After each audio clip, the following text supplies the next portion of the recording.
Display રાખો ને ગૌરાંગભાઈ. વહે છે વૃત્તિ પર લક્ષે ને તે ભટકે છે અહમ. જગત લક્ષો નિવારે તે સુષમતા લાવે જ્ઞાન મનન. ચહુ કાળે અતિ દુર્લભ કઠિન છે મોક્ષનો સત્સંગ. અને તેમાંય અક્રમ આ મળ્યા ત્યાંથી જ મોક્ષારંભ. મનોવાણી ને કાયાના દુષમ વ્યાપાર જ્યાં ચાલે. ભયંકર ક્લેશના કારણ ત્રિધ્યાને રૌદ્રતાણે. મનોવાણી ને કાયાના દુષમ વ્યાપાર જ્યાં ચાલે. જય સચ્ચિદાનંદ. જય સચ્ચિદાનંદ. શ્રી સચ્ચિદાનંદ. ભરતભાઈ, તમે તમારું સીડી ની ઇન્ફોર્મેશન મને બી મોકલ્યા કરો ને. આ સીડી નથી, આ નવા જ છે એટલે સીડી ઇન્ફોર્મેશન નથી આની. હજી not yet publish, yet to publish. હા, પણ ફોર્થકમિંગ છે. પણ ફોટો મોકલ્યો નથી ને મને. તમને મોકલ્યો તો મેં, તમને બી મોકલ્યો તો, ગૌરાંગભાઈ ને બી મોકલ્યો મેં. વોટ્સએપ કરી દીધેલું રાત્રે જ. નહીં, એક સેકન્ડ મોકલું પાછું તમને. મન વાણીને હા, મનોવાણી ને કાયાના 2 પેજ હતા ને. જો લખ્યું બી તમે 2 પેજ કરીને હમણાં બી પાછું મોકલું. ઓકે.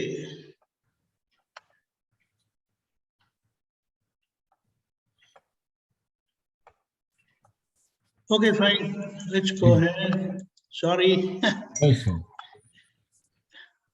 પાછા લેશું, એમાં કઈ વાંધો નહીં. Yeah. પુલિનાનંદજી, હા, તમે જરા વધારે અગર શોર્ટમાં જેમ તમને અનુકૂળ ટાઈમિંગ હોય એ પ્રમાણે.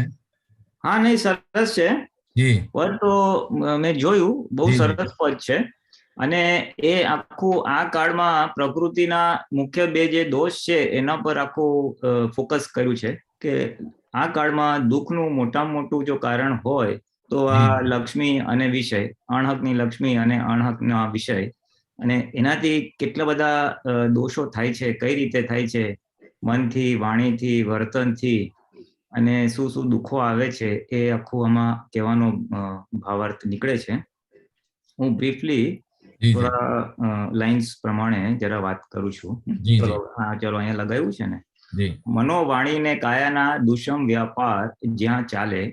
ભયંકર ક્લેશના કારણ ત્રિધ્યાને રૌદ્રતે આણે. એટલે શું કે છે, જ્યાં મન વચન કાયા નો ખોટો વેપાર એટલે કે એનો દુરુપયોગ ચાલે ત્યાં બહુ જ ભયંકર ક્લેશના કારણો ઉત્પન્ન થાય છે. એના લીધે ક્લેશ ઉત્પન્ન થાય છે. અને ત્રિધ્યાને રૌદ્રતા આણે એટલે બધું રૌદ્ર ધ્યાન બી આખું આવે છે. ટૂંકમાં મન વચન કાયાનો દુષમ વેપાર એટલે આખો દુરુપયોગ ને ખોટા કાર્યો. પછી આગળ કે છે મરોડેલી ચતુરવાણી કપટ પડદે ભરી વાણી. એટલે જે વાણી એવી છે જેને મરોડી એટલે ચતુરવાળી, જેને કહેવાય ને મેન્યુપ્યુલેટિવ, આમ એવી ચતુરાઈ પૂર્વક આમ મરોડીને વાત કરે ને જાણે કે બીજાને પોતાના પક્ષમાં લેવા માટે. એટલે એની પાછળ કપટ છે. એટલે કપટવાળી વાણી પોતાના પક્ષે લેવા માટે એ શેના માટે કરે છે? તો પોતે લાભ ઉઠાવવા માટે. અને આવું બધું ક્યાં ચાલે? તો કે સામો ઓછી બુદ્ધિ વાળો હોય ત્યાં. એટલે બીજાની ઓછી બુદ્ધિનો વધારે બુદ્ધિથી એવું કપટવાળી વાણી બોલે કે એને એમ લાગે હા હા આ વાત તો તારી સાચી જ છે. પોતાનો વ્યૂ પોઈન્ટ પ્રોજેક્ટ કરવો હોય તો એના વ્યૂ પોઈન્ટને અનુરૂપ બધા કોઈ બી કાર્યક્રમના પ્લસ પોઈન્ટ બતાવે અને એના વિરુદ્ધનું ના બતાવે. એટલે સામાન્ય લાગે હા આ જ કરવા જેવું છે. એટલે આવી કપટવાળી વાણી ઓછી બુદ્ધિ વાળાનો ગેરલાભ ઉઠાવે છે. એટલે આ જે વેપાર બતાવે મન વચન કાયાનો, તો આ એક વન ઓફ ધ થિંગ્સ છે કે વાણીનો આવો દુરુપયોગ ઉઠાવવાથી, બીજાની ઓછી બુદ્ધિનો દુરુપયોગ કરવાથી આવો એક લાભ ઉઠાવે છે, આ કાળમાં વધારે બન્યું છે. દાદા ભગવાન ખાસ કહેતા કે આ કાળમાં જેવું બન્યું છે કે વધારે બુદ્ધિવાળાએ ઓછી બુદ્ધિવાળાને એક્સપ્લોઇટ કર્યા છે, એનો શોષણ કર્યું છે કે દુરુપયોગ કર્યો છે, ગેરલાભ લીધો છે. બુદ્ધિ તો પ્રકાશ, એ પ્રકાશ તો બીજાને સહાયતા માટે વાપરવાનો હોય. જેની પાસે ઓછી બુદ્ધિ છે તો એને હેલ્પ કરવાનું હોય. સતયુગમાં એવું થતું હતું. અત્યારે આ કાળમાં એનું મિસયુઝ થાય છે, એને એક્સપ્લોઇટ કરે છે, લોકોનું શોષણ કરે છે. એટલે એ એક વસ્તુ થઈ વાણી અને બુદ્ધિનો દુરુપયોગ. પછી નીચે વિષય અને લક્ષ્મીની દોટે છત્તેદી હા, છતે દિન આંધળી મૂર્છા, એટલે છતે દિવસે એમ કે ભયંકર મૂર્છા. મૂર્છા એટલે એમાં આંધળો જ થઈ જાય એમ. લક્ષ્મીની વાત આવે એટલે એટલો બધો અંદર રસ પડી જાય, મૂર્છિત થઈ જાય, ભાન જ ભૂલી જાય. મૂર્છિત થવું એટલે ભાન ભૂલી જવું. બીજું બધું એને કઈ દેખાય નહીં, એને લક્ષ્મી જ દેખાય. અને વિષયનું બી એવું છે કે આજે 5 ઇન્દ્રિયોના વિષયો છે અને પુરુષ સ્ત્રીનો વિષય છે. એ બધા વિષયોમાં એટલો બધો મૂર્છિત થઈ ગયો છે આજે. એક નાના સ્વરૂપે આપણે જોઈએ તો આ મોબાઈલ, ઇન્ટરનેટ થી બી ઘણા બધા લોકો બસ આ પ્રોગ્રામ, તે પ્રોગ્રામ, એ આંખનો વિષય છે. અને આમાં સ્ત્રી પુરુષનો વિષયનો બી ઉલ્લેખ થાય છે. એટલે એ આખું મૂર્છા એટલે કે આંધળો બનાવી દે ને. દારૂડિયો કેમ ઓલો ભાન ભૂલી જાય ને, મૂર્છા એટલે ભાન ભૂલી જાય. વિકારી ચિત્ત વૃત્તિમાં દુષમતા અણહકી ઈચ્છા, એટલે આવું વિકારી થઈ જાય, આવું બધું બેફામ જોએ કરે એટલે એને શું થાય કે ભાઈ અણહકનું ભોગવવાની ઈચ્છા થાય. ચાલો ને આપણે વધારે પૈસા કમાય, ચાલો ને આપણે આ મોજશોખ કરીએ. એટલે અણહકના લક્ષ્મી અને અણહકની વિષય તરફ વૃત્તિઓ જાય. અને આ કાળમાં જ વધારે બન્યું છે. સતયુગમાં અણહકનો વિચાર ખાસ એટલો આવતો નહીં. પ્રમાણમાં અત્યારે અતિશય આ વસ્તુ વધી ગઈ છે. આ દોષો વિશેષ વધી ગયા છે, અણહકનું ભોગવવું. પછી કે છે મનોબુદ્ધિની વિષમતા વધારે વેર વડવાડો, તનોવાણી સડી જતા વધે છે રોગ ગંધો. એટલે જેમ મન અને બુદ્ધિની વિષમતા એટલે કે બધું ઇમ્બેલેન્સ કયો કે દુરુપયોગ કયો, એ જેમ જેમ વધે એમ એમ વેર વધે, વડવાડ વધે. ઓછી તમારે ઝઘડા થાય લોકો સાથે, વડવાડ એટલે ઝઘડા જ થાય અને મતભેદ પડે. અને એનાથી પછી શું થાય? પછી વેર વધે, હું તને જોઈ લઈશ એમ કરી. પછી એને લીધે પછી શરીર પર બી અસર પડે, વાણી બી સડી જાય, વાણી બી ગમે તેમ નીકળે. પછી બેફામ પડે, ઝઘડો થાય એટલે ગમે તેવી વાણી નીકળે, અપશબ્દ બધા નીકળે. અને એનાથી શું થાય તો પછી શરીર પર અસર થાય અને રોગો ઉત્પન્ન થાય. લાંબા સમયે મન, વાણી અને એનો દુરુપયોગ થાય એટલે શરીરમાં રોગ આવે છે, જેને આજકાલ લોકો સાયકોસોમેટિક ડિસીઝ કહે છે. ઘણો વખત ટેન્શન ને સ્ટ્રેસ હોય તો પછી એસિડિટી ને ડાયાબિટીસ અને બીજા રોગો થાય છે. અહંકાર દુબાતો હોય તો પછી એવા રોગો. એટલે ઇન શોર્ટ આ સડી જતા એટલે આખું બહુ જ લીકી લેવલે ખરાબ કેટેગરીમાં ઉતરી જાય ત્યારે રોગો શરીર પર થાય છે, એમ કહેવા માંગે છે. આગળ કરી ટ્રીકો ને થઈ રાજી, બંને જીવ નર્ક અધિકારી, શિકારી લાગ જોઈ કરતા લેટ ગ્રાહક ને વેપારી. સેજ ઉપર કરજો. એટલે આમ ટ્રીક કરે અને રાજી થઈ જાય, ઓહો જો મેં તો એવું કેવું ઉલ્લુ બના, મેં તો છે ને આ ટેક્સ બચાવ્યો, મેં આ પૈસા કમાયા, મેં આ કર્યું તે કર્યું, તો એ નર્કના અધિકારી બનો છો.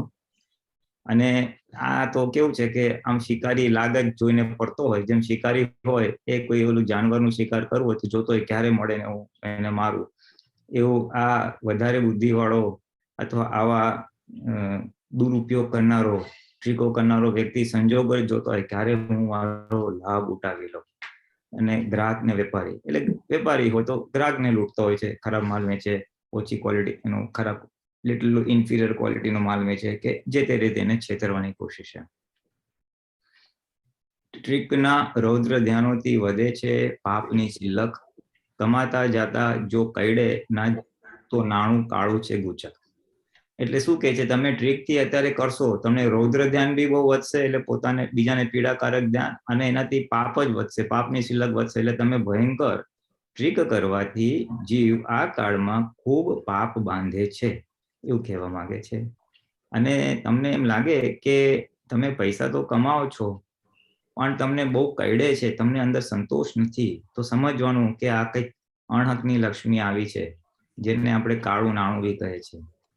દાદાનો પર્સનલ એક્ઝામ્પલ બી છે કે અણહકની લક્ષ્મી આવી ગઈ હતી એમને ધંધામાં, અને એ પછી બધું ગુચાતું હતું. અને પછી જયારે લક્ષ્મી ગઈ ત્યારે શાંતિ થઈ. એટલે આમાં એમ કે છે જો તમને કહેતું હોય ને સમજવાનું કે આ અણહકની લક્ષ્મી આવી છે, કારણ કે લક્ષ્મી અણહકની હોય તો આવે તો આવે, પણ પછી એ માણસને ચેન પડે નહીં, એ મેન્ટલી બહુ જ ડિસ્ટર્બ જ રહેતો હોય, એને સુખ શાંતિ હોય જ નહીં. એટલે જેવું કઈ હોય સમજવાનું આ કઈ કાળું નાણું કે અણહકની લક્ષ્મી આવેલી છે.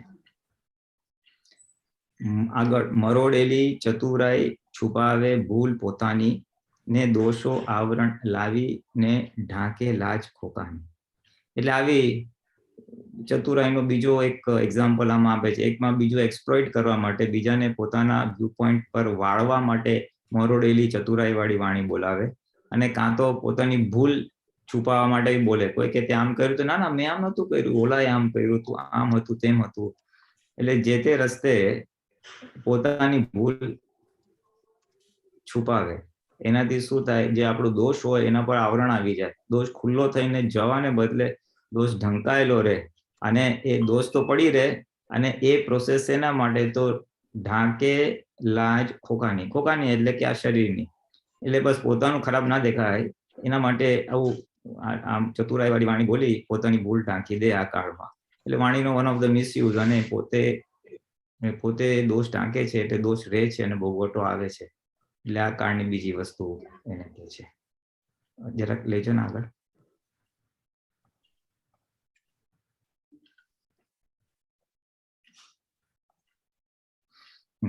ટકા 33 થી ગધો અને 33 થી 32 હા તો ટકા 32 થી ગધો અને 33 થી માનવ. રાઈટ. આ ગધેડો ગુણધર્મે જીવે, કથોલું ભસતો થયો માનવ. હા, આ બધું દાદા ભગવાનનું એટલું સુંદર એક્ઝામ્પલ છે. મનુષ્યો કેવા છે તો કે જનાવર ગતિથી રિટર્ન ટિકિટ લઈને આવેલા છે. જે જાનવર જ હતા, પણ 32% દાનવર થાય, અને થોડી પુણ્ય વધે તો 33% મનુષ્યનો અવતાર મળે. એટલે માર્ગ તો બધા, એટલે ગુણ ને બધું તો જાનવરનું છે, પણ થોડી પુણ્યને આધારે એ માણસનું શરીર મળે છે. પણ એની અંદર ગુણો તો બધા પાશવી જ પડેલા છે એમ કરીને. એટલે છે માણસ, પણ ઓલું ભસતો હોય ને, જાનવર જેવા જ કામ કરતો હોય. કથોલું ભસતો થયો માનવ હોય. થયો તો માણસ, પણ છે બધા પાશવી ગુણો એની અંદર, ગધેડાના ગુણ, એમ જાનવરના ગુણ. એટલે દાદા કહેતા બધા રિટર્ન ટિકિટ વાળા જ છે, એ કુદરત પછી સાફસૂફ કરશે અહીંયાથી એમ. એટલે આ કાળમાં આવી થોડી પ્રાકૃતિક બધું હોય એમ. જરૂરત વીણ ભસી બળતા પડે છે માર સામેથી, ભયંકર વાણીની હિંસા વધારે વેર કાફેથી. વાણીનું બીજું એક ખાસિયત જે દોષ રૂપે આ કાળમાં હોય છે, એ આમાં દેખાડે છે કે જરૂર કરતા કોઈ પૂછ્યું ના હોય તોય બોલ બોલ કરે, અને વગર કામનું બોલ બોલ કરે. કઈ કામ ના હોય તોય બોલ બોલ કરે, પૂછ્યું ના હોય તો બોલ બોલ કરે. એટલે ભસ ભસ ભસ કરતા હોય. તો પછી લોકો કંટાળે અને કે ચૂપ બેસ, હોય બોલ ના કરીશ તું. એટલે માર પડે આઉટ સામેથી. અને વાણીની હિંસા તો છે જ. કોઈને આપણે અપશબ્દ બોલીએ, દુઃખ આપીએ, ક્રોધ કરીએ, અનેક પ્રકારે એને ભયભીત કરી નાખીએ, તો એનાથી શું થાય કે વધારે વેર ફાંકેથી. એટલે પછી એનાથી વેર વધે. સામો નબળો હોય તો આપણું સાંભળી લે એકવાર કટુ વચન કે દાદાગીરી જેને કહેવાય, પણ પછી એનું રિએક્શન આવે, એ વેર બાંધે, અને પછી આપણો ઉદય આવે ત્યારે આપણે એ વેર ભોગવવું પડે. દાદા કે એક જ કલાક જો કોઈને બહુ જ તડકાયો હોય ભયંકર રીતે, તો આખી જિંદગી ભોગવવું પડે. એટલે આખો નેક્સ્ટ બર્થ એનો એવો આવે કે એને સાંભળ સાંભળ સાંભળ સાંભળ કરવું પડે. એ પાપનું એક આખું એક સાયન્સ છે. ભલે શબ્દ ખાલી આટલા જ વપરા છે, થોડું મારું અનુમાન એવું છે, એક ગુંઠાણું ભયંકર હિંસા થાય ને તો એને આખો એવો વેર બાંધે કે પછી બીજા અવતારમાં એને આખો અવતાર પછી એનું રિએક્શન આવે. અને આ કાળમાં મેં જોયું છે કે અમુક જગ્યાએ ફેમિલીઝમાં જોઈએ ને તો એક જણ બહુ આમ શોષિત થતું હોય, બધા એને દબડાવતા હોય, એનું ઓછું ચાલે, એને સહન કરવું પડે. એટલે આ ખ્યાલ આવે કે હારું ગયા અવતારે આવું કંઈક થયું હોવું જોઈએ, જેથી અત્યારે આ એને માર પડે. હોય સીધો સરળ, પણ એવી રીતે. એટલે આ ભયંકર વાણીની હિંસાથી બહુ ખરાબ વેર વધે. એ એક લાલબત્તી દાદાએ ખાસ બતાવી છે કે આ કાળમાં બીજું કઈ ના થાય ને તો વેર ના વધે, એની ખાસ કાળજી રાખજો. આગળ જતા વિષય લક્ષ્મીની લૂંટબાજી મહા અવગતિની એંધા. એ તો છે જ કે આપણે જે લક્ષ્મી અને વિષયનું અણહકનું ભોગવવા જાઓ, લૂંટવો એટલે તમારા હકનું નહીં પણ બીજાનું તમે લૂંટવા જાઓ. મારી બિઝનેસ ચાલતો હોય તો મારું વધારે ચાલે, ઓલાનો ધંધો મારી પાસે આવી જાય, એટલે એ બધું પછી અધોગતિની જ બધી નિશાની. રૌદ્રદાન થાય એટલે અધોગતિ. ભયો પોતાને હકની હોય વિષય અને પછી બીજે દ્રષ્ટિ બગાડે તો એ બધું. ભયોત્પાદી કરમ ધ્યાને ત્રિપાદી ગટરુ એંધાણી. એટલે ભય ઉત્પન્ન કરનારા બધા જે કર્મ છે, બધા ધ્યાન છે, ત્રિપાદી મન વચન કાયા અને બધા ધ્યાન, રૌદ્ર ધ્યાન, આર્ત ધ્યાન, એ બધું ગટરું ગંધાણી. પછી માણસ ગટરની જેમ ગંધાય, ભય બી પામે અને એની જે પ્રકૃતિ છે આખી બધી ગટરની જેમ ગંધાય. પછી માણસને જોવો જ ના ગમે, આ કઈ જાતનું માણસ આવ્યું, મન વચન કાયા ગંધાતા હોય. ઓકે, આગળ સેકન્ડ પેજ આવશે.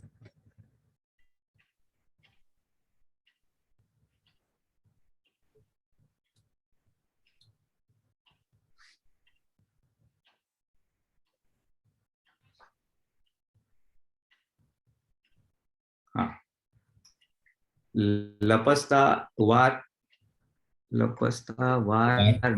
ના લાગે, સુવાણા ચીકણા રસ્તે પડે મન જે જગે લપસી પછી તો ટેવ થઈ જાય. એટલે આ કાળમાં દાદાએ ખાસ સાચવવાનું કહ્યું છે, કારણ કે આ કુસંગ વાળો કાળ છે, જ્યાં ને ત્યાં ખોટું હોય. એટલે જો માણસ એકવાર લપસી જાય, સુવાણું ચીકણું એટલે શું છે, બહુ સારું લાગે ઇનિશિયલી, એટલે માણસ ચીકણામાં લપસી જાય, સુવાણું બી લાગે. પણ એમાં જો લપસી ગયો એકવાર અને મનને ટેવ પડી જાય તો મુશ્કેલી ઊભી થાય. એકવાર લપસ્યો પછી એને જો ખેદ ના રહે તો બીજી વારે લપસે, પછી ત્રીજી વારે લપસે, અને પછી કે હવે તો ઠીક છે, કઈ વાંધો નહીં, આ ખોટું જ નથી. પછી આ ભૂલ છે એવું એને લાગે જ નહીં. એટલે મન જો લપટું પડી ગયું તો પછી એની ટેવ પડી જાય. આ એક આપણા માટે બી હેલ્પિંગ વસ્તુ છે કે દોષો થી પછી એમ થાય જવા દો, હવે નથી, એમ ચેતવા જો, ટેવ ના પડી છે. કુચારિત્ર્યનું ઉપરાણું લીએ જ્યાં વિપરીત બુદ્ધિ, જ્યાં ટેકો આપીએ જાતે ન થાશે ત્યાં વ્યસન ગુપ્તિ. હા, એટલે બે વસ્તુ છે. એક તો કુચારિત્રનું ઉપરાણું એટલે કેવું છે, બુદ્ધિ શું કે હવે આ બધા જ આવું કરે છે ને એમાં ખોટું શું છે. કુચારિત્ર બીજા બી કરે છે, આજકાલ તો આવું હોય, એમાં શું ખોટું છે, આ તો ફેશન જ છે કે આ તો આમ this is the trend, the in thing જેને કહેવાય ને, તમે આ ના કરો તો તમે આઉટડેટેડ. એવું પ્રકારે વિપરીત બુદ્ધિ જો ઉપરાણું લે તો આખું બધું મુશ્કેલી ઊભી થઈ જાય. એટલે જો આપણે જાતે એવો ટેકો આપીએ તો વ્યસન એમાં શું છે, બધા જ કરે છે તો શું ખોટું, તો એ બી આખી મુશ્કેલી ઊભી, ચારિત્ર અને વ્યસનમાં બી મુશ્કેલી ઊભી થાય. એટલે પછી એ જાય નહીં પણ એ કન્ટિન્યુ રહે એમ કહેવાય, અથવા વધે. જરા એનલાર્જ કરજો.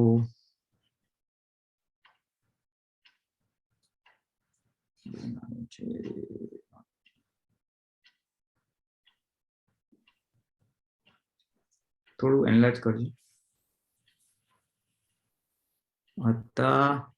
ક્યાં છે ને, સમાધિ જળ અધિકારી પૈકી પાશવી વૃત્તિ નથી શાસ્ત્રોમાં અપધ્યાનો દુષમ ત્રિકાળી વિકૃતિ. ત્રિકાળી નહીં, ટ્રીકવાળી વૃત્તિ. હા, ટ્રીકવાળી. હા, ક્યાં ગયો? હા, એટલે પછી શું થાય છે કે આવી પાશવી વૃત્તિ ભય, કે આ તો જરાક મને સમજાય છે એમ કહું છું કે એ જળ સમાધિનો અધિકારી થઈ જાય કે એટલે એને તો મરી જ જવું જોઈએ. જો આવી પાશવી વૃત્તિ કરે એના કરતા મરી જવું સારું એમ કરીને. શાસ્ત્રોમાં અપધ્યાનનો ઉલ્લેખ નથી, 4 ધ્યાન આપ્યા છે કે આ કાળમાં વિશેષ ઉત્પન્ન થયું છે અપધ્યાન. એટલે રૌદ્ર ધ્યાન, આર્ત ધ્યાન, ધર્મ ધ્યાન અને શુક્લ ધ્યાન, એમ 4 જ ધ્યાન આપ્યા છે. પણ આ કાળમાં અપધ્યાન ઊભું થયું છે, જે આ ચારેયમાંના સમય સેન્સલેસ વસ્તુ ત્યાં ટાઈમ ગમે ત્યાં જાય એ અપધ્યાન થાય. દુષમ ત્રિકાળી વિકૃતિ. હા, બસ. એટલે બસ કે આ કાળમાં, દુષમ કાળમાં આવી વિકૃતિ ઉત્પન્ન થઈ છે એવું થોડું મને સમજાય છે આમાંથી.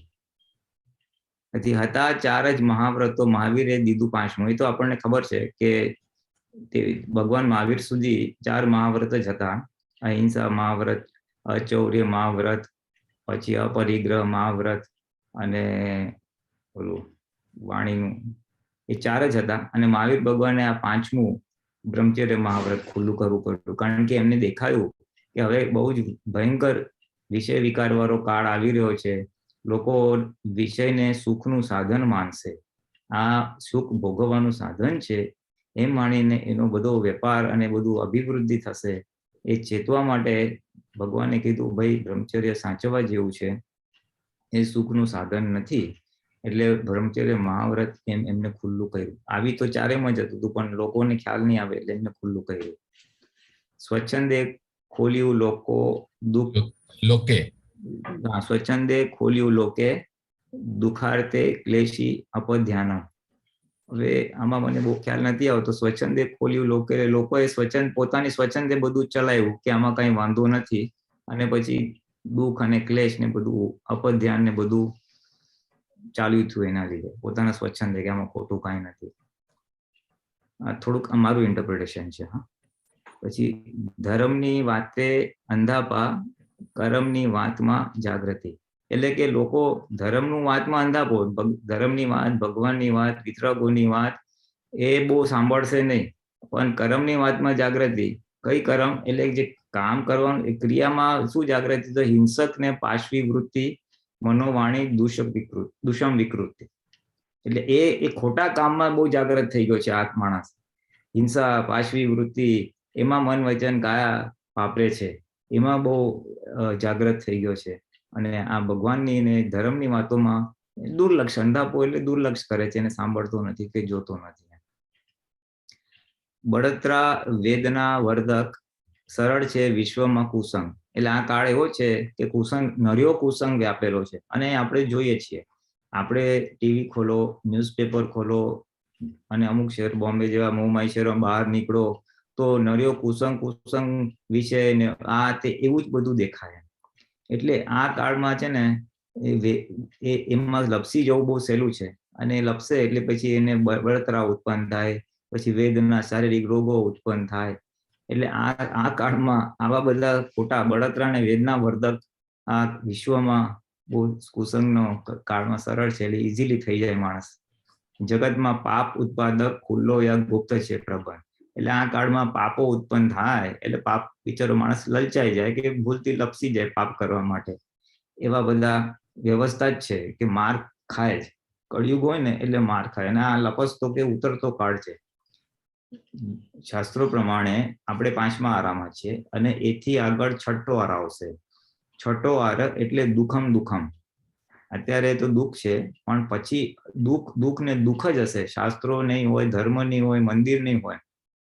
એટલે હવે ઉતરતો કાળ આવી રહ્યો છે. એટલે કુદરતનો પ્રબંધ જ એવો હોય કે લોકો દોષ કરે, ભૂલ કરે, માર ખાય, દોષ કરે, ભૂલ કરે, માર ખાય. અને એમાં મારમાંથી માર, બળતરા, દુઃખની અભિવૃદ્ધિ થાય. એટલે કુદરતનો આખો પ્રબંધ હોય છે. એમ કરીને આ તો દાદાએ કીધું કે આ અક્રમ વિજ્ઞાન છે અને થોડોક સતયુગનો સમય આવશે, 200-500 વર્ષ બહુ સારો ચાલશે હજી. પછી ધીમે ધીમે ઉતરતા કાળની અસર આવશે. એટલે કુદરતી રચના છે, ઉતરતા કાળમાં આવું બને છે. એમ કરીને વહે છે વૃત્તિ પર લક્ષે ને તેથી ભટકે છે અહમ. જગત લક્ષો નિવારે તે સુષ્મા લાવે જ્ઞાન મનન. એટલે અત્યારે માણસની ચિત્ત વૃત્તિ બહાર જ ભટકતી હોય છે. અહંકારે પછી એમાં બહાર ભટકે, આ જોવે છે ને તે જોવે છે. જગત લક્ષો નિવારે તે સુષમતા લાવે જ્ઞાન મનન. કદાચ એવું સારું જ્ઞાન હોય તો કઈ સુષમતા લાવે. I don't know how to interpret this right now. એટલે કે આ જે અત્યારે વૃત્તિ બહાર વહેતી હતી ને, હવે તે વૃત્તિ પોતાની અંદર આવી ગઈ જ્ઞાન થકી. એટલે જગતગામી જે આપણી દ્રષ્ટિ હતી ને એ સ્વમાં આવી ગઈ, શુદ્ધાત્મા આવી ગઈ. આપણા જ્ઞાનને આધારે એ આપણે સ્વમાં આવી ગઈ. જગત લક્ષો નિવારી એટલે વૃત્તિ જે જગત તરફ જતી હતી નિવારીને પાછી આવી રહી છે અને સુષમતા લાવે છે, સારુતા લાવે. Okay, right. જવું કાળે અતિ દુર્લભ, કઠિન છે મોક્ષનો સત્સંગ. ચારે કાળે આટલો બહુ દુર્લભ છે. એટલે ચારે બાજુ જવું કાળે અતિ દુર્લભ છે, કઠિન છે મોક્ષનો સત્સંગ. આ કાળમાં મોક્ષનો સત્સંગ મળવો બહુ દુર્લભ છે. અને તેમાંય અક્રમ આ મળ્યા ત્યાંથી જ મોક્ષ આરંભ. અને એમાંય મોક્ષનો સત્સંગ તો દુર્લભ છે, પણ એમાં જો અક્રમ મળે તો બસ મોક્ષનો આરંભ, એટલે મોક્ષ તરફ પ્રયાણ જીવનો ચાલુ થાય. એટલે આ જ્ઞાન થી મોક્ષ ઓલું બી મળે છે, અને વૃત્તિઓ જે બહાર જતી હતી સંસારમાં ત્યાંથી બી મુક્તિ, અને આ દુષ્કાર્યોથી બી જાગૃતિ આખી વધે, મન વચન કાય અને આનાથી. એટલે આખું આનો સાર છે. સરસ સરસ. The best of my knowledge. Correct correct. અક્રમ સિવાય કોઈનો આરો છે નહીં. અરે બિલકુલ બિલકુલ. એ તો દાદાએ કીધું ને કે મેં ક્રમિક ચાલુ કર્યું હતું, પણ તાવડા પગારા મૂકીને બધા ભાગી ગયા. દાદા કે આ કાળમાં લોકોની એટલી સ્થિરતા જ નથી, કર્મો ઠાંસીને ભરેલા છે કે ચિત્તની ચંચળતા અને બીજું એટલું બધું છે કે સ્થિર રહી ના શકે. એટલે કે પેલા મેં ખબર આપી દીધી, હવે તું તારો ભરેલો માલ એક્ઝોસ્ટ કર. બરોબર, એક્ઝેક્ટલી. અને એ બધો કચરો માલ છે પાછો.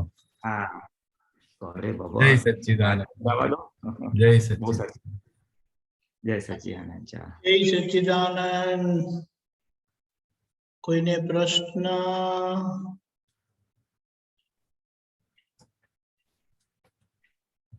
હરેન્દ્રભાઈ. જય સચ્ચિદાનંદ દીપકાનંદજી. જય સચ્ચિદાનંદ. જય સચ્ચિદાનંદ પુનીનાનંદજી. જય સચ્ચિદાનંદ. હવે આજે એક પદના અનુસંધાનમાં જ સવાલ કરું છું કે મોક્ષ માટેનો કાળ આ અત્યારનો કે સત્સંગ અતિ દુર્લભ અને દાદા ભગવાન થકી આપણને પ્રાપ્ત થયો, પણ કેવું છે કે એક સામે ચાલીને મોક્ષ આપે છે અને એકને જોતા વેત જ મોક્ષ થાય છે. તીર્થંકર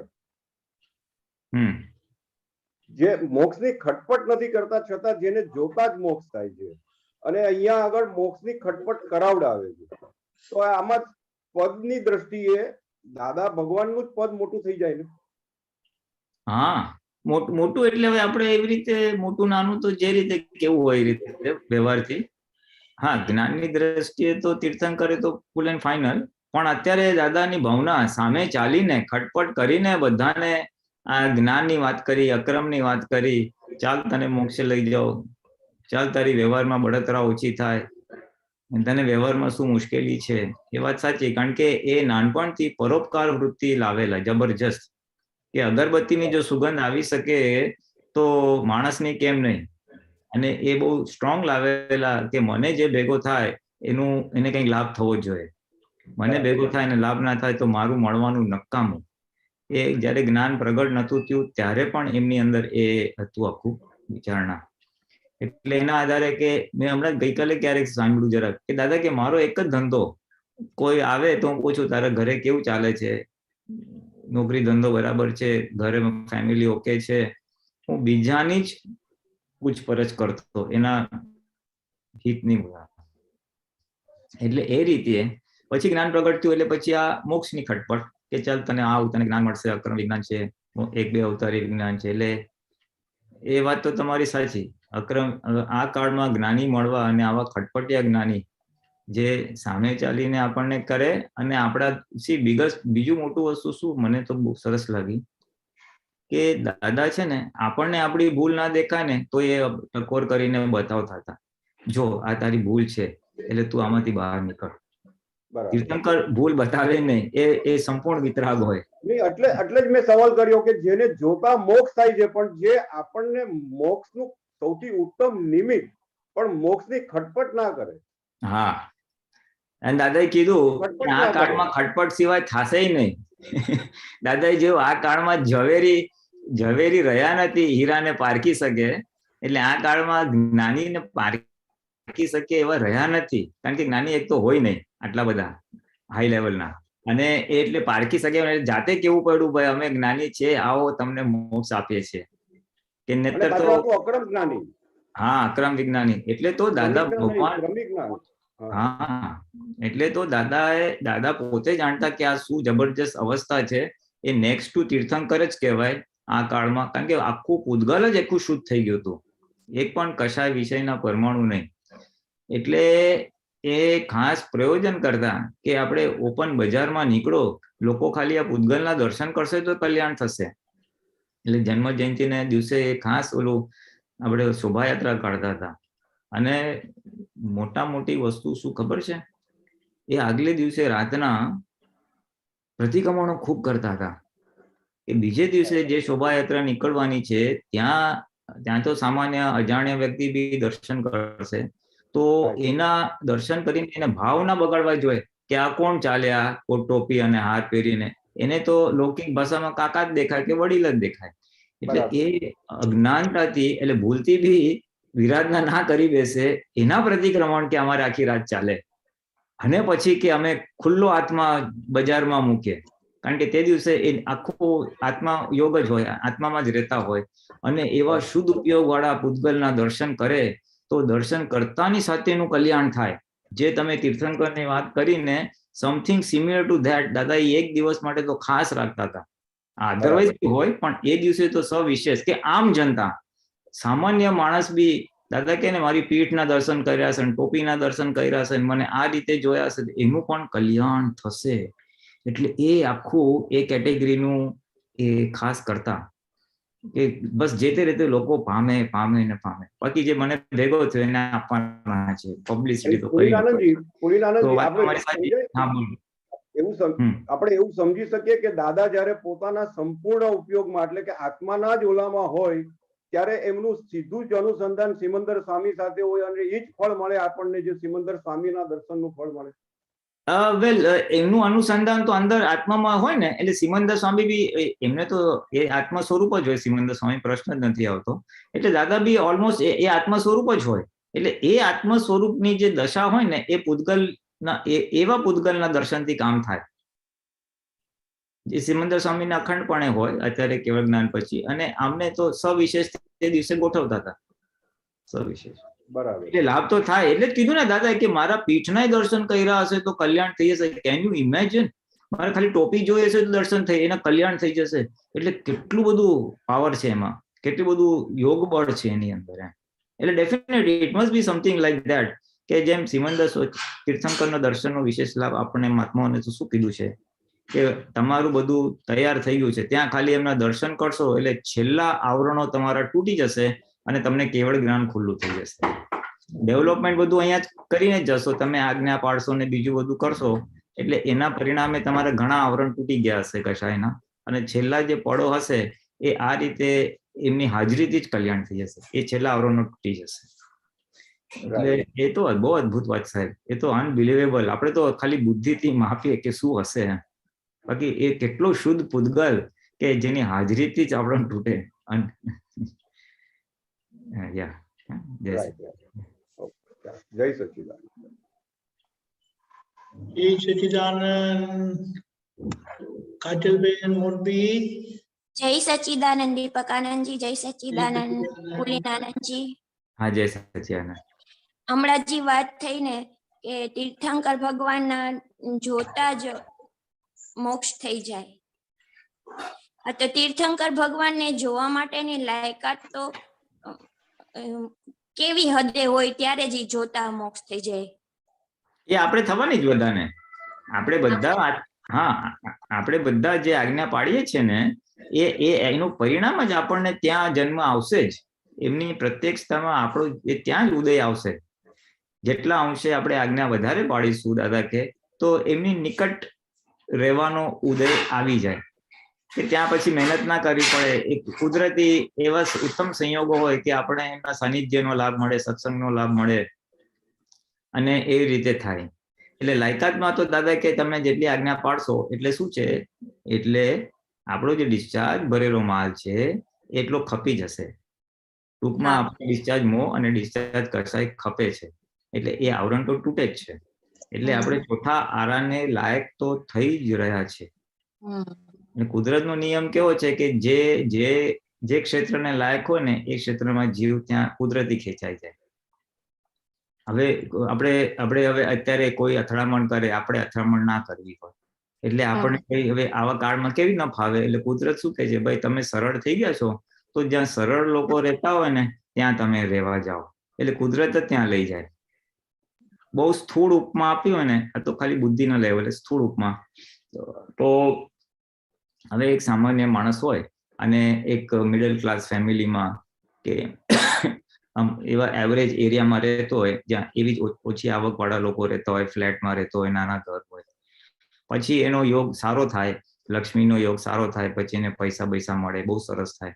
પછી શું કરે એ ભાઈ બંગલો બનાવે, ભાઈ સારા એરિયામાં રહેવા જાય. પછી હા. બંગલો બનાવે સારા એરિયામાં. એટલે શું છે, હવે એની જે લાયકાત થઈ તો પછી એને એક ક્ષેત્રમાં એટલે એ એરિયામાં જાય કે જ્યાં એની સ્ટેટસ વાળા લોકો બધા રહેતા હોય, બધા પૈસા વાળા જ રહેતા હોય, હા. એટલે કુદરતી બને છે એ. એટલે એ તો જસ્ટ થોડુંકમાં કે એવી રીતે તમે કશાય રહિત થશો, તમે સરળ થશો, તો તમે એવા ક્ષેત્રમાં કુદરત લઈ જશે કે જ્યાં એવા લોકો જ હોય.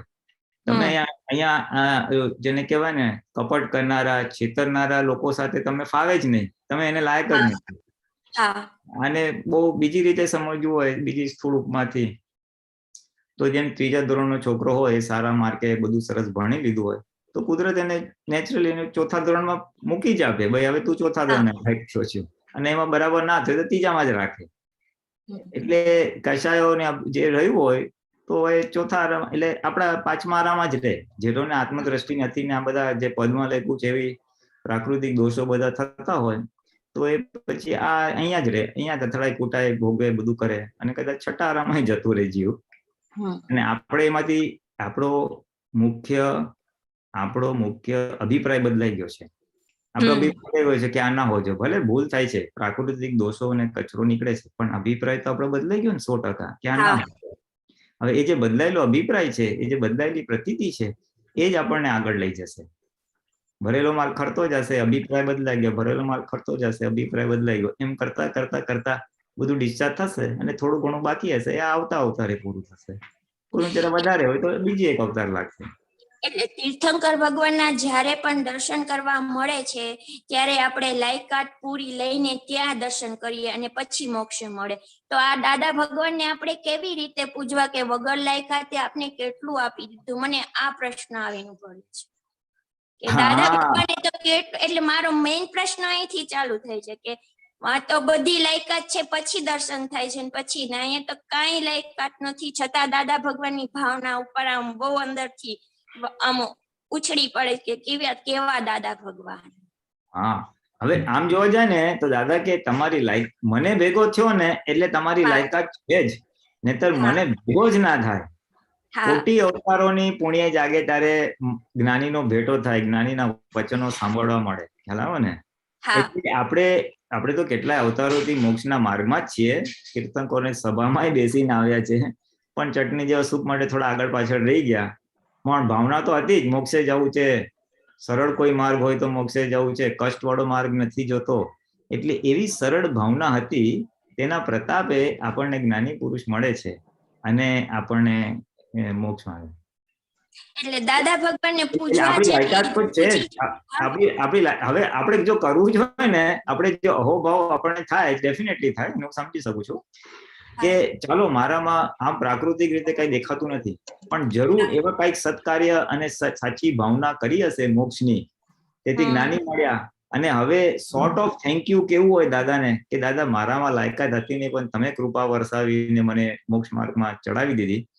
સોર્ટ ઓફ આપણે આભાર કરવો હોય તો કહેવાય ચલો હવે હું તમારી આજ્ઞા સિન્સિયરલી પાડીશ, એ રિટર્ન વિથ થેન્ક્સ, જેને કહેવાય તમે મને આપ્યું એના બદલામાં હું આ મારું કમિટમેન્ટ, જેને કહેવાય ને એક પ્રોમિસ એક પ્રકારની.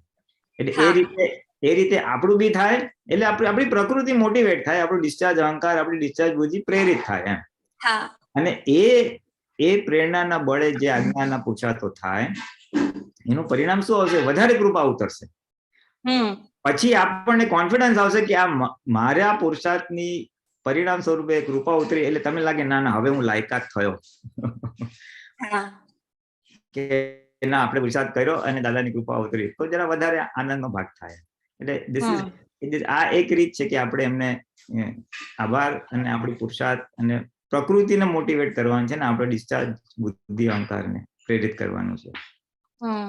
એટલે દાદા ભગવાને જે આપ્યું છે ને એના માટે આપણે આજ્ઞા પાડવી જોઈએ દાદા માટે, અત્યારે એવું મને થાય છે.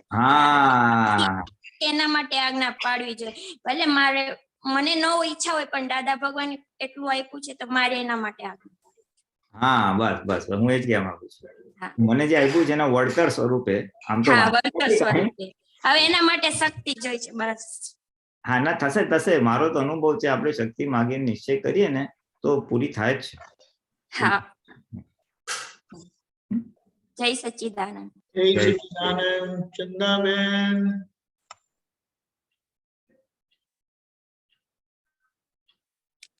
जय सच्चिदानंद। अगर क्वेश्चन पूछते हुए कोई गलती हो तो माफ करती क्रमण पहले से ही। मेरा क्वेश्चन है कि यथार्थ रूप से જોવાનો અને માત્ર જોવાનો અને જાણવાનો એને એક્સપ્લેન કરો. ફાઇલ નંબર 1 ની બુદ્ધિને પ્રમાણે રિલેટિવમાં શું જાણવાનું અને જોવાનું છે. એને જોઈને તો પોતાના સ્વરૂપથી બેભાન થયા જન્મોથી. તો અત્યાર સુધી શું રિલેટિવમાં જોવાનું બાકી રહ્યો, તો યથાર્થ રૂપે મેં સમજણ આપો તો આપની બહુ કૃપા થાય. हाँ, गुजराती में बोलूं, हिंदी में बोलूं? હા, ગુજરાતીમાં ચાલશે. એટલે યથાર્થ રૂપ, તમારો પ્રશ્ન છે કે યથાર્થ રૂપે જોવાનું જાણવાનું શું અને પૂતગલને કેવી રીતે જોવું જાણવું, એ તમારો પ્રશ્ન છે. એટલે યથાર્થ રૂપે એટલે જે જ્ઞાની પુરુષ જોવાનું જાણવાનું કે છે ને, એ પ્રજ્ઞાના પ્રકાશમાં જોવાની વાત છે આખી. એટલે હા, કારણ કે જોવું જાણવું એટલે કે જ્ઞાતા અને દ્રષ્ટા એ ગુણ આત્માનો જ છે, શુદ્ધાત્માનો જ છે. શુદ્ધાત્મા જે છે, જેનો મૂળ ગુણ જ્ઞાન અને દર્શન છે, એ ગુણ સક્રિય થાય એટલે જ્ઞાતા અને દ્રષ્ટા થાવ તમે. હવે શું જોવાનું ને જાણવાનું, તો કે ફાઇલ નંબર 1 પ્રકૃતિને જોવાની છે. પ્રકૃતિ એટલે અંતસ્કરણ, વાણી અને વર્તન. હવે જોયું એટલે શું, તો કે બાંધે બારે હોય ત્યારે જોયું કહેવાય કે મને છેલ્લા 1 કલાકમાં આવા વિચારો આવી ગયા, સારા ખરાબ, લક્ષ્મી વિષય, કઈ બી એમ. અને જાણ્યું એટલે શું, તો કે સ્પેસિફિક, કે મને આવો વિચાર આવ્યો, એક વિચાર જ્ઞેય સ્વરૂપે જાય સ્પેસિફિક, તો એને જાણ્યું કહેવાય. અને બાંધે બારે થાય તો એને જોયું કહેવાય. પછી આખા દિવસમાં મારે છે ને આખો દિવસ સારો ગયો, આત્મસાત ગયો, એ જોયું કહેવાય. પછી આજે આ સામાયિક કરી, આજે આ વાંચ્યું, આજે આ કર્યું, આજે આ ફોર એક્ઝામ્પલ પદ ગયા, તો એ જાણ્યું કહેવાય. એટલે ફાઇલ નંબર 1 શું કરે છે એ જાગૃતિ આપણી જો વિશેષ રહે, આમ તો રાખવાની જ છે, એ યથાર્થ જોયું ને જાણ્યું કહેવાય. એની ઓપોઝિટ એક વ્યવહારિક રીતે જે કે છે ને, એક વ્યવહારિક, હું તમને પૂછું ભાઈ તમે આજે સવારથી શું કર્યું, તો તમે કહો ભાઈ હું આટલા ઉઠી, પછી આ બ્રેકફાસ્ટ કર્યો, પછી આવી રીતે નાયા ધોયા, કપડાં પહેર્યા, પછી બહાર ગયા, પછી આ કામ કર્યું, પછી આ જમ્યા. હવે એ બધું જે ડિસ્ક્રિપ્શન છે ને, એ તમારે એ ઇન્દ્રિયોનું કે બુદ્ધિના લેવલે છે. કે ને હું તાજમહેલ જોઈ આવો, તો હવે જે તાજમહેલ જોયો છે એ તો આંખથી જોયું છે, મને બહુ મજા આવી. તો કોને મજા આવી, તો અહંકારને મજા આવી, બુદ્ધિથી કરેલું અથવા ઇન્દ્રિયથી કરેલું છે. એને જે જાણે છે કે આ બુદ્ધિને મજા, અહંકારને મજા આવી, બુદ્ધિ આમ એનું કામ થઈ ગયું, તો બુદ્ધિ ખુશ થઈ ગઈ, અરે આજે મારા બધા કામ પતી ગયા. ક્યારેક કામ ના પતે તો બુદ્ધિ ઢીલી થઈ જાય, આજે એક કામ નથી થયા. એટલે એ જે બુદ્ધિનો ઉલ્લાસ છે, અહંકારને થાય છે, આંખે આ જોયું, આંખે ના જોયું, એ આખું જે જુએ છે ને, એ પ્રજ્ઞા છે, એ યથાર્થ જોયેલું કે જાણેલું કહેવાય. જે ભગવાનની ભાષાનો વિતરાગનો ઇન્ટરપ્રિટેશન ઓફ જોવું જાણવું. એટલે પ્રકૃતિ જુએ છે, અને પ્રકૃતિ શું જુએ છે, એને જે જુએ છે એ યથાર્થ જોવાનું કહેવાય. ઓકે. બરાબર ને? જ્યારે ફાઇલ નંબર પોતે જોવે તો અને આ વિચારાય, બાકી આ કલરની ડ્રેસ મારા પાસ નથી તો ખરીદે, તો લગાય, યા મલ્ટિપલ ગ્રેટ આઈડિયા આવે ફોર ડિઝાઇનિંગ માટે. તો લગે આ તો રિલેટિવ તરફ, રિલેટિવ પક્ષી આઈડિયાઝ આવે. મોર જોવાથી વિઝન મોર ક્લિયર થાય, પણ રિલેટિવ નો વિઝન ક્લિયર થાય. રિયલ નો વિઝન અત્યારે સુધી એટલું ક્લિયર નથી. બસ એટલે થોડી પ્રેક્ટિસ જ કરવાની છે. જો બધે શુદ્ધાત્મા જોવાનું પ્રેક્ટિસ કરશો એટલે પોતે શુદ્ધાત્મા થાય. પછી 5-10 મિનિટ માટે પોઝ કરીને આ મન વચન કાયા શું વિચારો આવે છે મનમાં, એને જોવાનું. એટલે એમ પ્રેક્ટિસ થતી જાય ધીમે ધીમે. મનનું જોવાનું, પછી આપણે ભાઈ રાખવાનું કે હું 1 કલાક વાણી પર ઉપયોગ રાખીશ, મારી બોલાતી વાણી ઉપર. એટલે એ વાણી પર આપણો ઉપયોગ રહે. પછી વર્તન ઉપર, અને એટલે શું, એટલે વર્તનમાં શું કરે, ટુ બિગિન વિથ આપણે જે એકલા કામ કરીએ ને, સોલો એક્ટિવિટીઝ, જેમાં આપણે જમીએ છીએ, કે નાહીએ છે કે પેપર વાંચીએ કે હવે તમે લેડીઝ તો રસોઈ કરતો, હવે બીજો સામે માણસ કે વ્યક્તિ નથી, તો એમાં આપણે ફાઇલ નંબર 1 શું ક્રિયા કરે છે જોઈ શકીએ છૂટા રહીને. એવી રીતે પ્રેક્ટિસ કરી શકે કે મારા દિનચર્યા, આજની દિનચર્યા જ્યાદાતર કેના પક્ષમાં ગયો, કે રિલેટિવ પક્ષમાં ગયો કે રિયલ પક્ષમાં ગયો, એવી જાગૃતિ જોવા જવાનું કહેવાય. जरा આગળનું મને ના સમજાયું, જરા ફરીથી બોલો. मतलब ये पूरे दिन में ऐसे जागृति रह सकती है कि आज पूरा दिन हमारा रिलेटिव पक्ष में ज्यादा गया या रियल पक्ष में ज्यादा गया, तो એને જોવાનો એકચ્યુઅલી એ જોવા જવાનું નહીં, પણ એ પાછળથી ચાલે એમ, એ બુદ્ધિથી જોયેલું છે કે આજે આખો દિવસ કેવી રીતે ગયો. એટલે બિગિનિંગ એને કહેવાય ને રિવ્યુ કરીએ છીએ આપણે, અને પછી આંખ બંધ કરીને આમ રિયલી થોડુંક જોઈ જવાનું કે આવું આવું થયું હોય. ખાસ કરીને જો મેજર કંઈક થયું હોય, આ દુઃખ અપાયું હોય કોઈને, અથવા આપણે વગર કામનું કંઈક ભૂલો કરી હોય, તો એ ફોકસ કરીને સાફ સૂફ કરવાનો એક સ્કોપ રહે આપણે.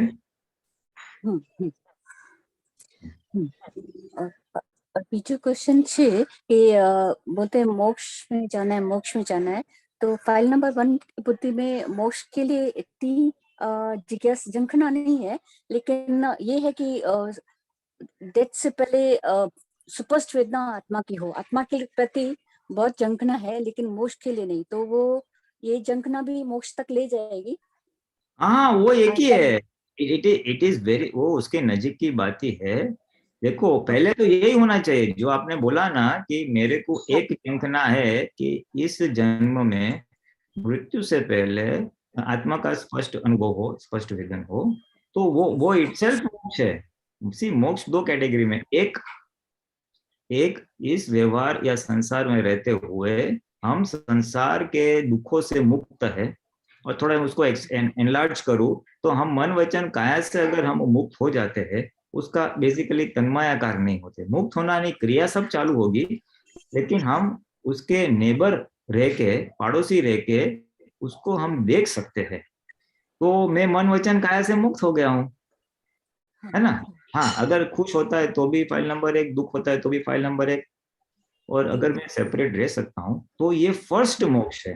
यादव भगवान ने कहा ये प्रथम मोक्ष है, आप प्रकृति से मुक्त हो गए और अल्टीमेटली सारे कर्म एग्जॉस्ट होंगे, तब जन्म मरण से मुक्त होंगे, वो फाइनल मोक्ष है. तो this will automatically lead to that. अगर मैं कोई मुझे पूछे तो एज अ महात्मा इस जन्म का हमारा एक क्या बोल सकते, एक गोल क्या हो सकता है, अल्टीमेट स्टेट ऑफ बीइंग, किस दशा तक पहुंचना है मुझे, तो कि दादा भगवान का जो आत्मा का स्पष्ट अनुभव था, उनको जो निरंतर शरीर और आत्मा सेपरेट रहते थे, उस आत्मदशा का अनुभव मुझे करना है, या उस आत्मदशा या इस जागृति लेवल पर मुझे जाना है. ये हमारा एक आध्यात्मिक ध्येय जरूर बना सकते हैं, और अगर ये ध्येय रहेगा तो ऑटोमेटिकली पुरुषार्थ भी वो ध्येय को प्राप्त करने के लिए शुरू हो जाएंगे.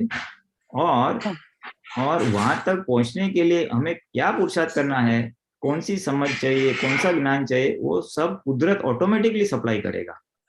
कुदरत सप्लाई करेगा, भाई तेरे को ये, तेरे प्रकृति में ये कमी है, ये पुरुषार्थ कर या वो कर जागृति बढ़ाने के लिए. तो nature will do the needful to make us reach our goal. हमारे ध्येय तक पहुंचने के लिए कुदरत हमको नेसेसरी इनपुट्स देंगे, कौन सा ज्ञान, कौन सा पुरुषार्थ, वो पुरुषार्थ करने की शक्ति, पुरुषार्थ करने के संयोग, सब कुदरत सप्लाई करेगा.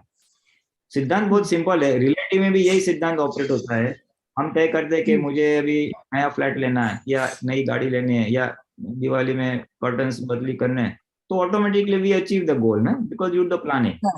इसी तरह से आध्यात्मिक में हम एक गोल रखते हैं तो ऑटोमेटिकली हमारा अंतस्करण उस दिशा में बहेगा और हमारा पुरुषार्थ उस दिशा में बहेगा. So as a goal it's very good and that will lead to the final goal. खाली ये रखा तो भी ऑटोमेटिकली वहां तक पहुंच जाओगे, अल्टीमेट मोक्ष तक. भले ना वो गोल नहीं रहे, ये फर्स्ट अनुभव यानी वो भगवान पद प्राप्त हो गया ऑलमोस्ट, निरंतर शुद्धात्मा में रहना.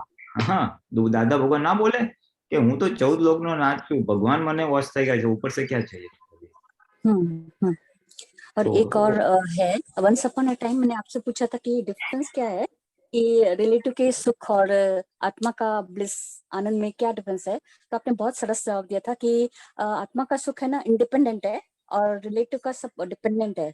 तो અત્યાર સુધી भी हमारा जो सुख आ रहा है, सुख का जो स्रोत है तो रिलेटिव पे है। और जो अभी बोला ना संजोग सारे इकट्ठे हो जाते हैं, मोर जितना हम दादा भगवान अस्सी जय जय करते हैं तो रिलेटिव के बहुत सरल हो जाता है और इजी हो जाता है, लेकिन फिर भी अंदर दुख रहता है कि ये तो कभी भी अभी डेथ हो गया तो ये तो यहीं रह जाएंगे। तो मेरे को तो नेक्स्ट जन्म इनसेक्योर लगता है ना कि आत्मा जब तक नहीं जाना। तो अभी भी यानी करंटली कैसे आत्मा में रह सकते हैं जो પોતાનો आत्मा की पक्ष में ज्यादा हमारा संजोग बढ़े, उसके लिए क्या पुरुषार्थ होना चाहिए इसके लिए? इसमें देखो आपको निरंतर आत्मा में रहना है, ये आपका दृढ़ निश्चय होना चाहिए। राइट में रहना है, पहली बात स्टार्टिंग पॉइंट दृढ़ निश्चय, और दृढ़ निश्चय रहेगा ना तो फिर ऑटोमेटिकली फिर 5 आज्ञा इज द मेन साधन, मेन यानी जितने हम शुद्धात्मा है, 5 संभाव निकाल व्यवस्थित वो है। और फिर उसमें ऑब्स्ट्रक्ट हो रहा है, उस आज्ञा पालन में जागृति में बाधक जो कारण है अगर कोई, तो उसके ऊपर वो कि भाई या तो प्रतिक्रमण हो सकता है, शक्ति मांगना हो सकता है, समझ का परिवर्तन करना हो सकता है। And the third thing which will add all this, इसको सहायक बनेगा वो शुद्ध उपयोग में रहने में, अपनी भक्ति है, पद है, ये सब चित्त शुद्धिकरण के बहुत अच्छे वो साधन है। तो combination of all this will be वो थर्ड थिंग है जो हमको ये गोल में हेल्प करेगा। प्रकृति शुद्धि, प्रकृति से दूर आत्मा में रहना, सिद्ध स्तुति वगैरह बोलते हैं उसमें रहना, और बाकी व्यवहार है तो आज्ञा पूर्वक व्यवहार करना। ये 3 फैक्टर्स आपको आत्मा में रहने में, आत्म जागृति में रहने में हेल्प करेगा। जैसे एक और स्टडी बुद्धि की स्कैन किया तो उसमें कौन से थॉट आ रहे हैं, तो मैंने देखा कि सहजा सहज थॉट किसके आते हैं, अगर किसमें मोह होता है तो वो थॉट नेचुरल आ जाते हैं, या किससे प्यार हो जाता है उससे नेचुरल थॉट आते हैं, या किसके प्रति गोल है या वैल्यू है तो नेचुरली वो थॉट्स आते हैं।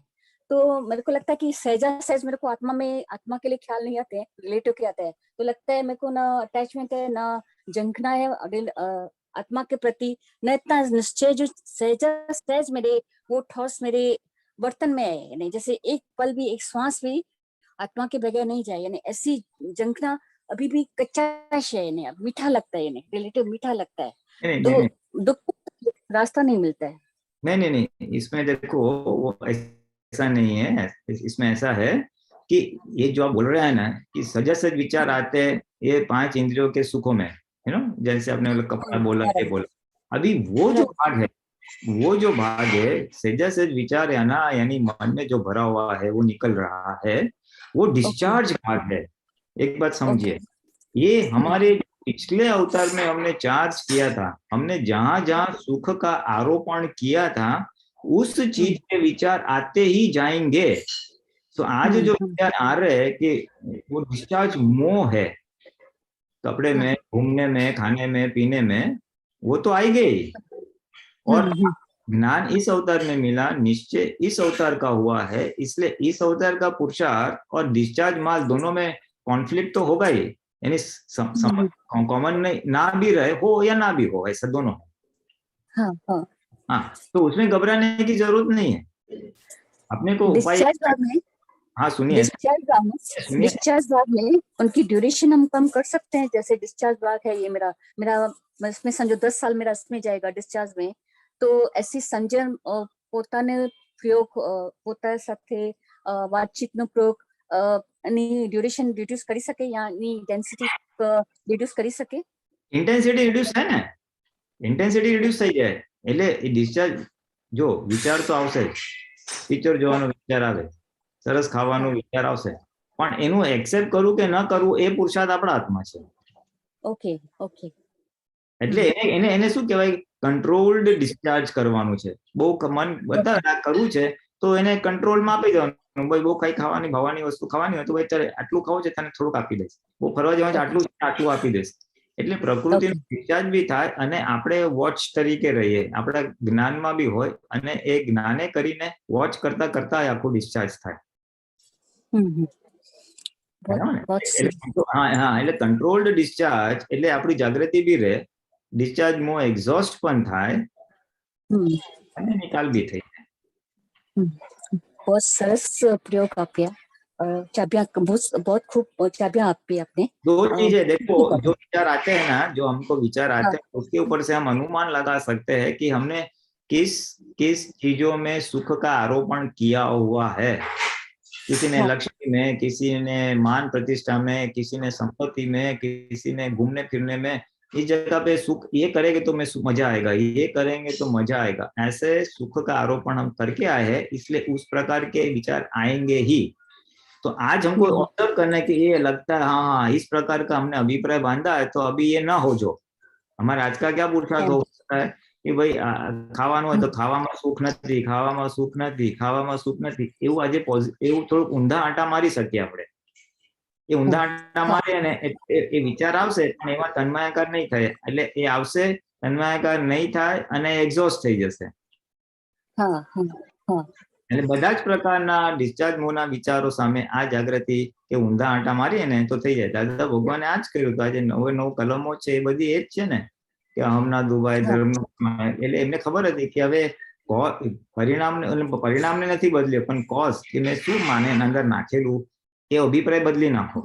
એ અભિપ્રાય બદલી નાખો એટલે જે ડિસ્ચાર્જ ભાગ છે ને એ એક્સેલરેટેડ ડિસ્ચાર્જ થઈ જાય, એટલે રેપિડલી ડિસ્ચાર્જ થઈ જાય. નહીતર એના ટાઈમે આવશે ને જશે, ત્યારે એટલી જાગૃતિ નથી રહેતી. તો અત્યારથી આ ઊંધા આંટા મારીએ ને તો એ આવે જાય આપણને અસર ના કરે એમ.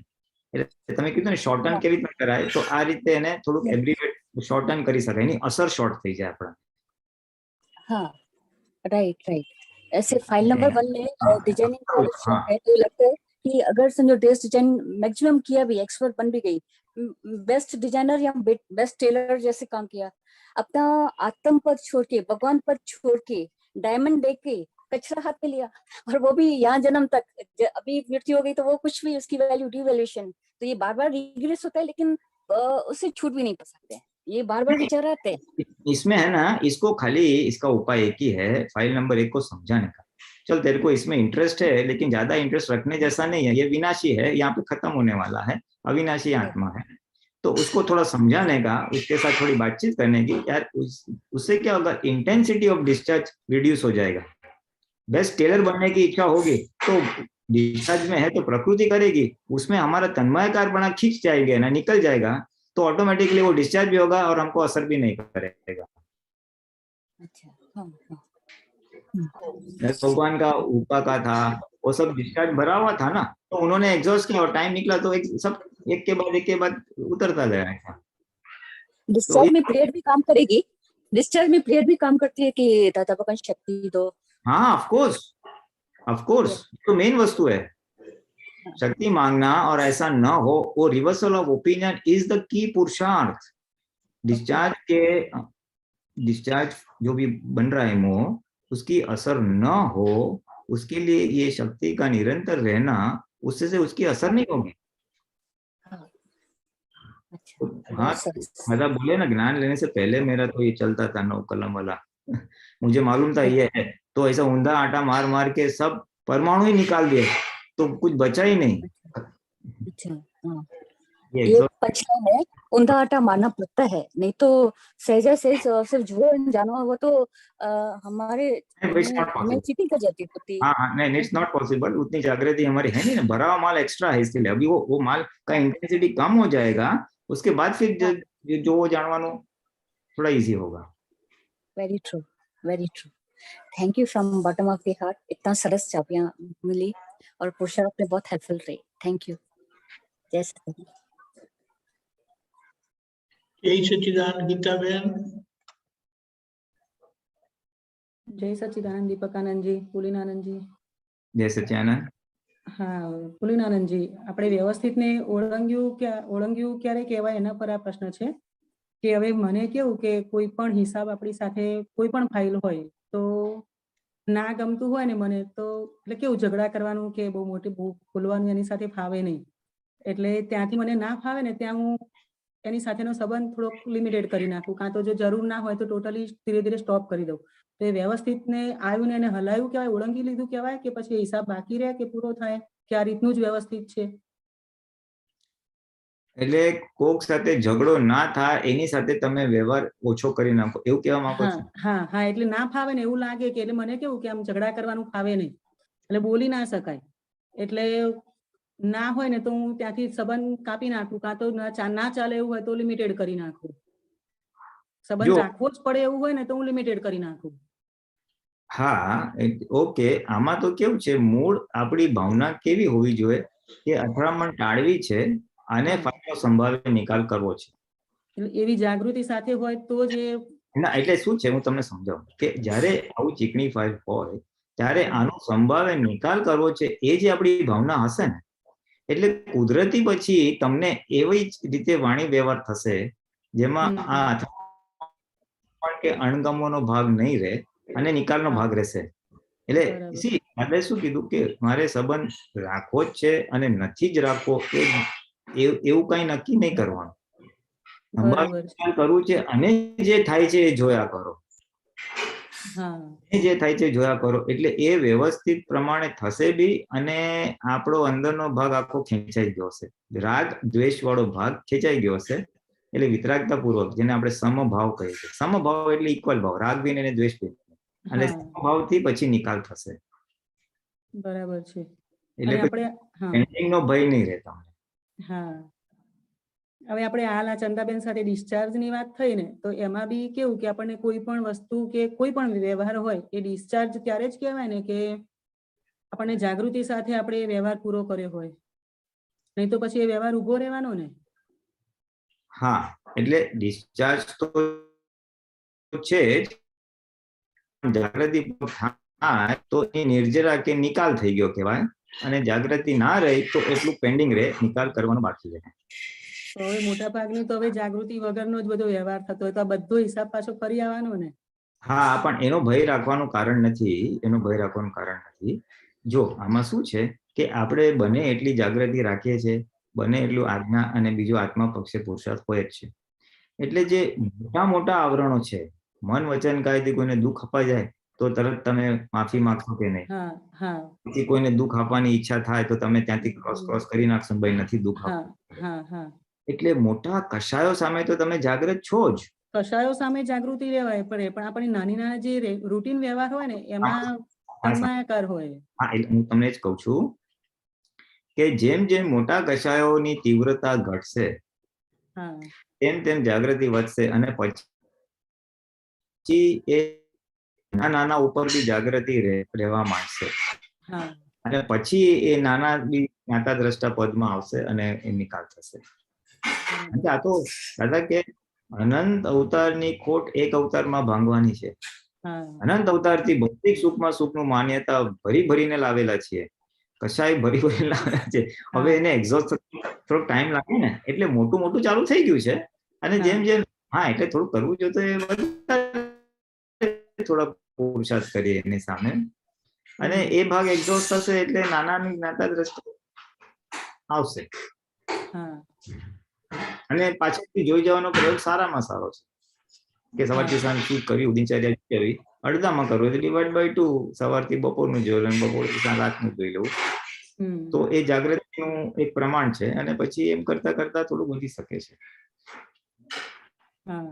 એટલે અંદરથી તો હોય કે ના ફાઇલનો નિકાલ કરવો છે, પણ અમુક વખતે થાય ના થાય એવું બધું મિક્સ ચાલતું હોય છે. વાંધો નહીં, આપણી ભાવના સ્ટ્રોંગ રાખવાનું, ના થયું તો ફરી ભાવના કરવાની. હા, તમે રસોઈ કરતા હો ત્યારે કઈક વસ્તુ બગડી જાય, એકવાર રોટલી બનાવવાનું બગડે તો બંધ કરી દેજો, બીજી વાર સુધારો, ત્રીજી વાર સુધારો. હા, એવું, કારણ કે નિશ્ચય તો છે ને. હા, 100% છે. હા, આપણું ઊભું કરેલું આપણે નિકાલ કરવાનો છે. આ પ્રકૃતિ આપણે જ ઊભી કરેલી છે. અજ્ઞાન અવસ્થામાં આપણે ચાર્જ કરેલી છે, હવે જ્ઞાને કરીને એને નિકાલ લાવવાનો છે.